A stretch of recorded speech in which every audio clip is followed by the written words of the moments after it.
Baik. Jadi apapun yang lepas tu kita lepaskan, dan yang baru ni kita teruskan. Saranan saya ialah kalau boleh, sebelum kita nak melaksanakan satu-satu agenda atau program, kita mengharapkan satu perhubungan sebenarnya. Kita perlu mewujudkan satu hubungan yang baik kita lebih dahulu. Jadi kalau katalah dalam program PBBT pun itu sekadar satu orang kata dasar saja.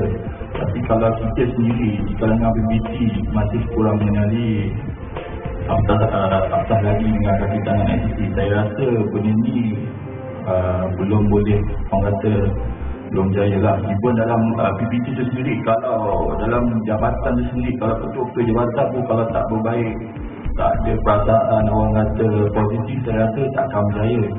Jadi saya mohon kali ini kalau boleh kita merapatkan lagi jurang yang ada sebelum ni, and then lebihkan lagi lah program-program yang sebentuk yang macam hari ni lah.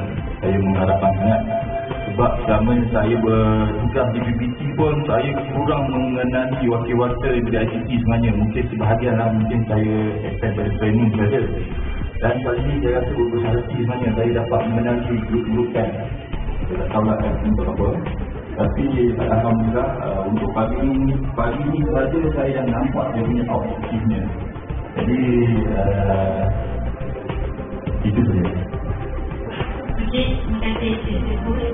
Dan itulah sebenarnya apa yang kita harapkan melalui event ini, ya, supaya ia menjadi satu platform communication. Kawan-kawan aku boleh juga jadi telinga berkedengar. Okey, Keadaan Negeri Johor bertanggungjawab untuk memastikan keselamatan ICT, teknologi maklumat dan komunikasi, merangkumi data, peralatan, rangkaian dan kemudahan ICT. Okay, next. Ada 18 slide ni, saya kena baca laju ni. Objektif melindungi kepentingan pihak-pihak yang bergantungan kepada sistem maklumat, mencegah salah guna atau pencurian aset ICT, memastikan kelancaran operasi kerajaan dan meminimumkan kerosakan. Saya tanya kat sini, bila vendor berurusan dengan agensi, okey, contoh kita buat satu projek, suruh tak mereka mengisi borang lapisan keselamatan? Agensi mana yang ada suruh mengisi borang lapisan keselamatan? Tiba-tiba sebelah, tahu tak borang lapisan keselamatan? Tahu tak borang lapisan keselamatan? Penjawat awam. Kalau tak tahu ni, bukan penjawat awam ni. Borang F. Borang F? Siapa kat sini yang tak isi lagi borang lapisan keselamatan? Ha? Teknikal tak ada? Tak isi? Kalau tak isi balik ni, pergi minta dengan bos. Kenapa bos ni lambat sangat bagi saya borang lapisan keselamatan? Okey, borang lapisan keselamatan ni wajib diisi oleh semua pejabat awam. Okey, borang lapisan keselamatan ni tak menentukan kita ada kes jenayah. Jadi lapisan keselamatan kasar dan lapisan keselamatan halus. Kalau dia rasa kita dalam form dia tak puas hati, dia akan panggil lah untuk verify lapisan keselamatan halus.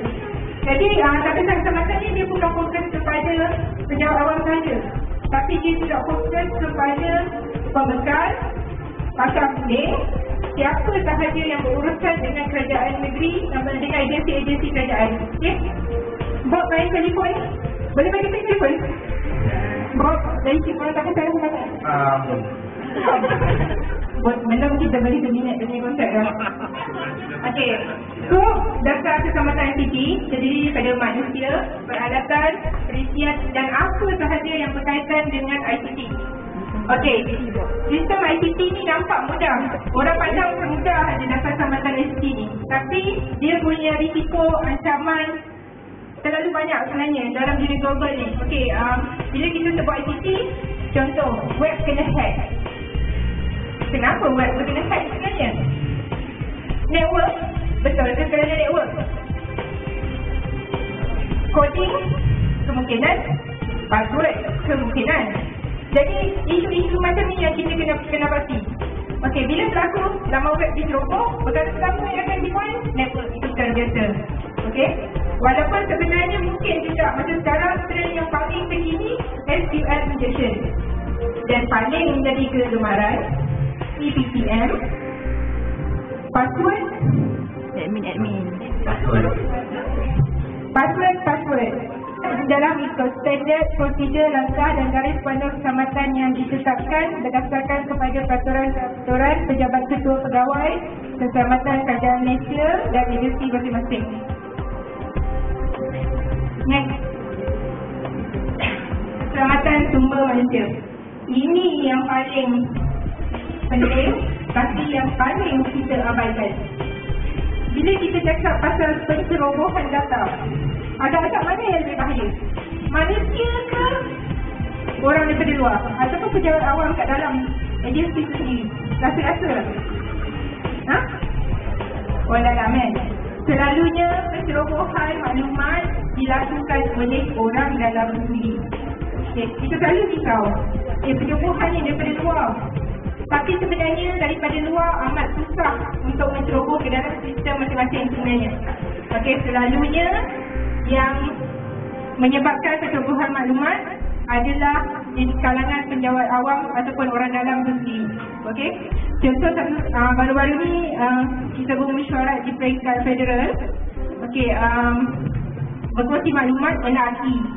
Mereka maklumkan bahawa veteran yang bekerja di NRC, contoh macam ICT pun kita ada 2 orang engineer daripada pihak luar yang kita tetapkan dalam agreement perlu berada di dalam ICT. Kecurian data dilakukan oleh pihak tersebut. Maksudnya dia lebih mudah lah sebab dia touch. Jadi data pemilik tanah tu memang dicuri. Sekarang ni lagi lah di bawah Benglas, di bawah Exodus, contohnya Exodus dah habis semua data pemilik tanah di kopi. Jadi benda-benda macam ni yang perlu diberikan perhatian lah. Faham Nisha? Faham?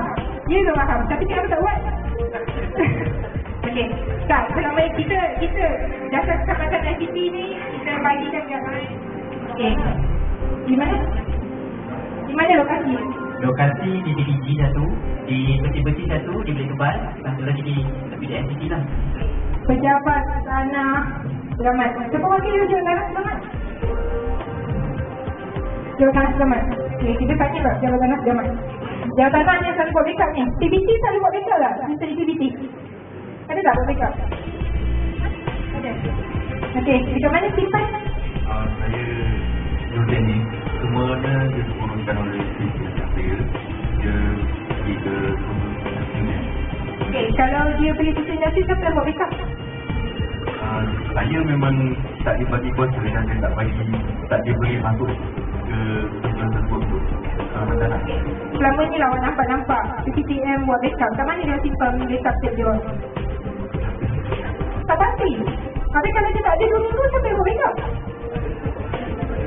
PTM Jawapan Tanah. Siapa yang ada? PTM Jawapan Tanah ni.